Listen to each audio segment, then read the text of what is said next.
Notre ordre du jour appelle une question orale jointe de Mme Linard et de M. Lefebvre. Je cède d'abord la parole à Mme Linard sur les recommandations du Conseil scientifique indépendant en matière de gestion des PFAS. Merci Monsieur le Président. Monsieur le Ministre, avant même de commencer ma question, je pense qu'on peut se réjouir, puisqu'on va parler de PFAS encore une fois, de la bonne nouvelle qui nous est venue de l'Europe, puisque les députés européens ont choisi d'interdire tous les produits toxiques dans les jouets qui se retrouvent entre autres en ligne, mais pas seulement, sur des sites de fournisseurs et de producteurs de jouets qui n'étaient pas du tout conformes aux normes en matière de santé. Donc, bonne première nouvelle en matière de PFAS, ça n'arrive pas souvent, donc je me permets de le souligner ici.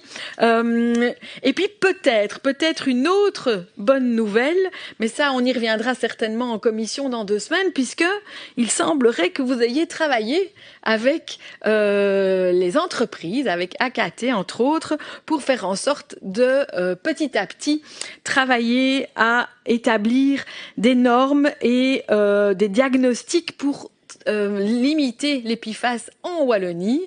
Donc on y reviendra certainement dans 2 semaines, sauf si vous voulez déjà en parler aujourd'hui, hein, vous êtes le bienvenu, vous le savez, tout comme sur la bonne nouvelle européenne, même si ce n'est pas dans ma question d'origine. Fatalement, l'actualité étant ce qu'elle est, on avance comme on peut. Et donc, bien sûr, je reviendrai là-dessus dans mes prochaines questions. Aujourd'hui, ma question plus spécifique portait en fait sur le Conseil scientifique indépendant. Donc, souvenez-vous, le 22 novembre 2023, le gouvernement, sous l'impulsion de la ministre de l'Environnement de l'époque, a mis en place un Conseil scientifique indépendant composé de chimistes, de toxicologues, d'expertes et d'experts reconnus, en vue de conseiller les autorités wallonne et d'examiner toutes les conséquences sur la santé liées à la présence de PFAS dans l'environnement, et on sait combien ils sont nombreux. Alors à cette époque, une des premières missions du CSI était de remettre un avis sur le protocole scientifique qui sera proposé, je cite, par l'ICEP, permettant le suivi médical des personnes concernées par le dépassement des 100 nanogrammes par litre d'eau. Fin de citation. Il n'y a presque pas une semaine sans que l'on évoque ici le travail de ce CSI qui a été fort utile, il faut le reconnaître, depuis le début de cette séquence. Et donc le Conseil a ainsi émis une série d'avis sur les valeurs seuil, sur les normes, par exemple en ce qui concerne le TFA. Et il est essentiel pour nous, parlementaires, mais également pour le grand public, de pouvoir nous reposer sur la rigueur de ce travail scientifique. Une des missions confiées au CSI en novembre 2023 était donc de formuler des recommandations d'action au gouvernement en matière de lutte contre les PFAS, en complément des actions déjà prises ou planifiées par le gouvernement. Or, à ma connaissance, ces recommandations ne nous ont pas encore été transmises. Alors j'ai relu la notification au gouvernement qui instituait le Conseil scientifique indépendant. Il était également prévu dans un second temps que, et je vais citer, que le gouvernement examine la nécessité éventuelle de prendre des dispositions relatives aux autres substances chimiques couvertes par le décret du 20 avril 2023, modifiant le livre 2 du Code de l'environnement contenant le Code de l'eau. En ce qui concerne la qualité des eaux destinées à la consommation humaine, il pourra pour ce faire solliciter le Conseil scientifique. Fin de citation. Monsieur le ministre, voici donc mes questions. Pourriez-vous nous informer sur l'état d'avancement du travail de formulation des recommandations d'action que le Conseil scientifique indépendant devait transmettre au gouvernement concernant la lutte contre les PFAS? Est-ce que ce travail est bien en cours? Avez-vous un calendrier précis pour la remise de ces recommandations? Et avez-vous chargé le Conseil scientifique indépendant d'étendre ses travaux aux substances chimiques autres que les PFAS? Le cas échéant, lesquelles? Et dans le cas contraire, pourquoi n'avoir pas agi en ce sens? Je vous remercie pour vos réponses. Merci Madame Linard pour vos questions. Je cède la parole à présent à Monsieur Lefebvre. Merci, Monsieur le Président. Monsieur le Ministre, je ne suis pas tout à fait sûr qu'ils aient bien fait de lier les 2 questions, puisqu'on ne parle pas du même sujet, mais bon, c'est vous qui allez répondre. Monsieur le Ministre, les résultats des biomonitoring menés dans les zones où un dépassement des normes PFAS dans l'eau de distribution a été constaté ont globalement indiqué que les populations étaient surexposées par rapport au reste de la population wallonne. Heureusement, une surexposition n'entraîne pas de facto un risque de maladie, mais ces personnes doivent être suivies de manière individuelle par des médecins traitants. On a déjà eu l'occasion d'en discuter. En suivant les recommandations du Conseil scientifique indépendant, les médecins traitants pourraient proposer des examens spécifiques à leurs patients. Dans la DPR, vous vous engagez à préfinancer le suivi médical des citoyens dans les zones concernées, et ce, en l'attente de la mise en place d'un fonds d'indemnisation au niveau fédéral. Le 14 janvier, vous me disiez que pour des examens qui ne sont pas d'ores et déjà pris en charge par les mutuelles, s'ils sont absolument nécessaires, vous trouveriez des solutions. Lors du conclave budgétaire, allez-vous dégager des moyens dans ce cadre en vue de financer ou préfinancer les examens médicaux pour les personnes concernées? Par quel mécanisme cela pourrait-il se faire? Où en sont les discussions avec le gouvernement fédéral concernant la mise en place d'un fonds d'indemnisation? Dans un article de presse du 8 avril, une représentante de Senzano expliquait que, concernant les sources d'exposition, que les aliments qui contribuent le plus à l'exposition des 4 PFAS sont la viande, les crevettes et l'eau du robinet pour 15 à 21%. Confirmez-vous ces chiffres pour l'eau du robinet? Les habitants des zones concernées pour les dépassements via l'eau de distribution avaient rempli un questionnaire parallèlement au biomonitoring pour cibler quelles pouvaient être les autres sources de contamination. Le rapport était attendu pour décembre 2024, mais il semble toujours faire défaut à l'heure actuelle. Disposez-vous de ce rapport? Qu'est-ce qui a pu être mis en exergue dans celui-ci? Merci déjà. Merci, Monsieur Lefebvre. La réponse de Monsieur le ministre. Merci, Monsieur le Président. Merci, Madame la députée. Merci, Monsieur le député.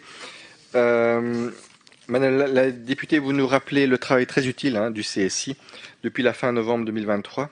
Leur travail méticuleux d'analyse d'une littérature en fait très abondante sur les PFAS a mené entre autres à la définition des seuils de vigilance santé pris en considération pour l'évaluation des tests sanguins effectués dans la population.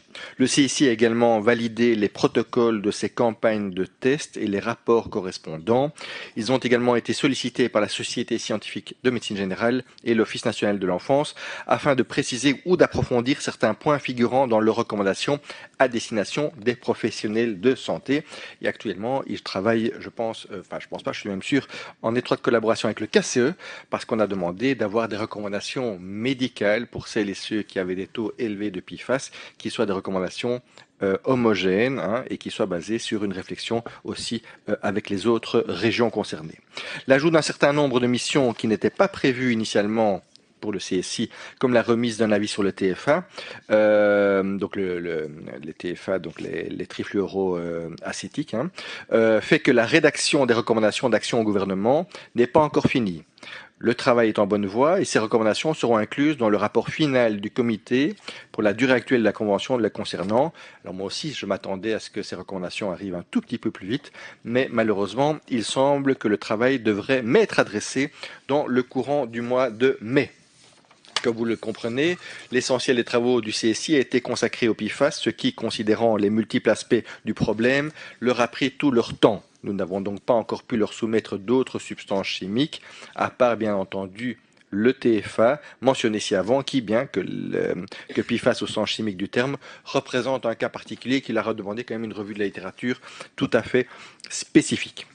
En réponse à la question du remboursement des frais médicaux soulevée par Monsieur le député, je voudrais tout d'abord rappeler, comme vous le faites, que les PFAS ne représentent pas, heureusement, de toxicité aiguë, mais que leur présence dans nos organismes induit une augmentation de risque à moyen et long terme de développer certaines maladies.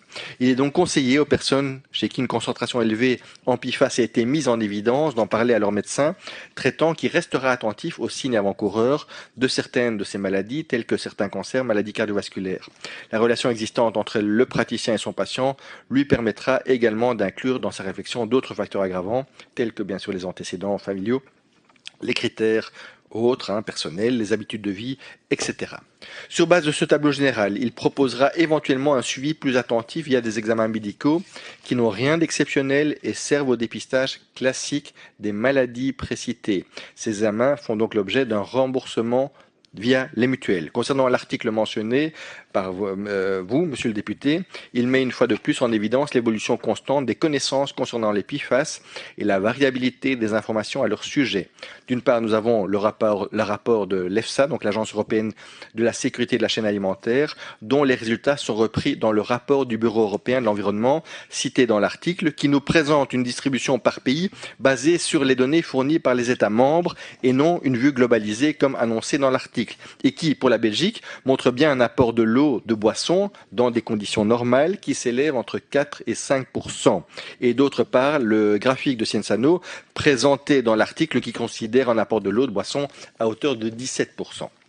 Je n'ai pas encore eu accès aux informations précises permettant d'expliquer cette différence, mais comme signalé dans l'article, une simple différence de temporalité, des techniques d'analyse plus robustes et une meilleure connaissance de la présence des PFAS dans les différents secteurs étudiés pourrait être une piste. Les PFAS représentent un problème complexe, on le sait, et il faut une étroite collaboration entre tous les acteurs si nous voulons être performants. Quoi qu'il en soit, les deux études rappellent clairement que les poissons, les crustacés, sont les plus gros pourvoyeurs de PFAS et que tous les compartiments de notre alimentation sont contaminés. Le biomonitoring a bien montré, je dirais, l'ampleur du phénomène sur l'ensemble de la population. Se concentrer exclusivement sur l'eau de distribution est donc insuffisant et nous devons avoir une action globale qui, à mon avis, ne pourra être efficace que via l'interdiction des PFAS à la source. Bien sûr, Madame Linard, je me réjouis de la directive européenne par rapport aux jouets.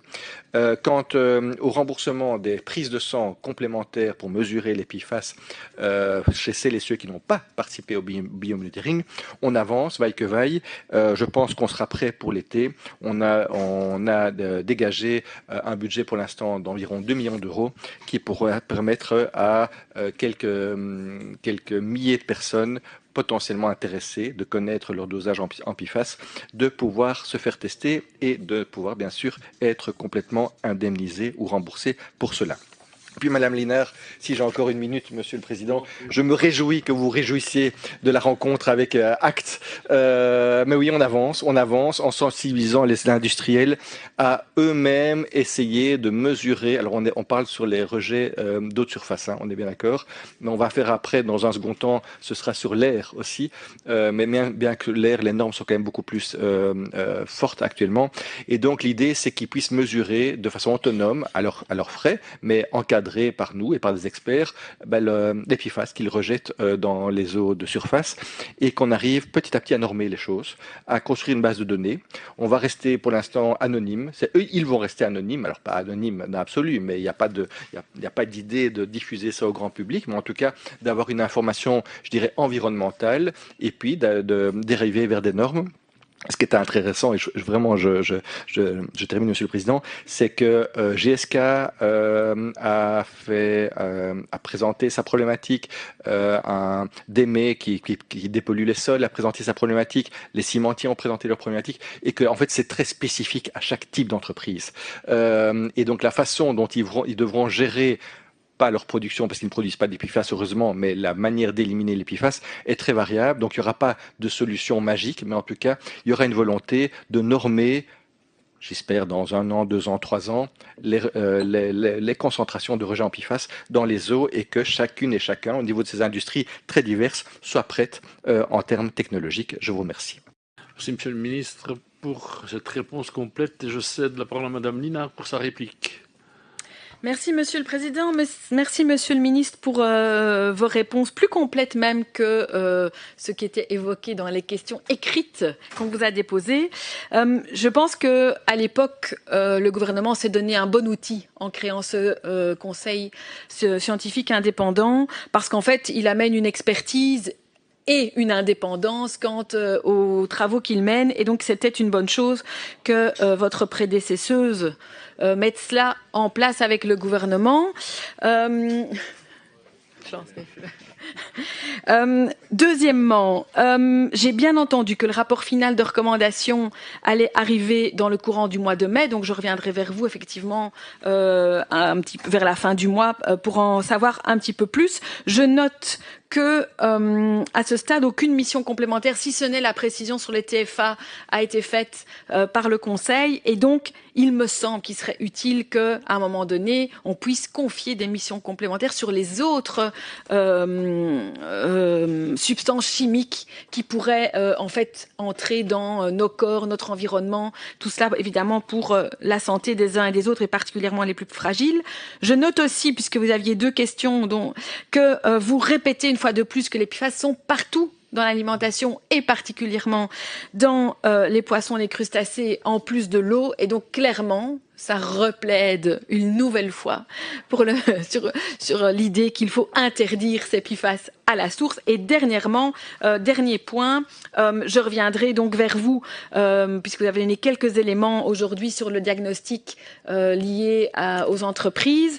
Je pense qu'il est effectivement intéressant de pouvoir travailler avec les entreprises pour arriver à du normatif, voire ne pas exonérer de sanctions ceux et celles qui, à un moment donné, seraient responsables de pollution. Mais j'ai des questions plus sur le côté incitatif, volontaire et autres. Et donc, je reviendrai vers vous dans un temps futur. Je vous remercie. La parole à présent Monsieur Lefebvre pour sa réplique. Merci, Monsieur le Président. Merci, Monsieur le Ministre, pour les informations que vous nous avez transmises. Mais je pense qu'on n'a pas encore réussi à se mettre d'accord et on est encore un peu loin du compte parce qu'il y a encore aujourd'hui des examens médicaux pour lesquels la mutuelle n'intervient pas. Je pense par exemple aux examens de mammographie pour les femmes plus âgées. Et donc, il faut que quelque chose les prenne en charge. Alors, j'entends que vous avez un fonds de 2 millions d'euros qui va arriver pour prendre en charge les remboursements de prise de sang. C'est très bien, mais il faut tout de même mettre en place quelque chose pour ces examens médicaux qui aujourd'hui ne sont pas pris en charge. Je reviendrai évidemment sur le sujet dans quelques temps avec les éléments qui ne sont aujourd'hui pas pris en charge par les mutuelles. Comme ça, on pourra avancer plus concrètement. Mais je pense que c'est extrêmement important et d'autant plus que la DPR l'annonce aussi que vous allez financer le suivi médical des citoyens dans les zones concernées. Donc je pense que c'est important qu'on y revienne. Merci beaucoup. Merci Monsieur Lefebvre. J'invite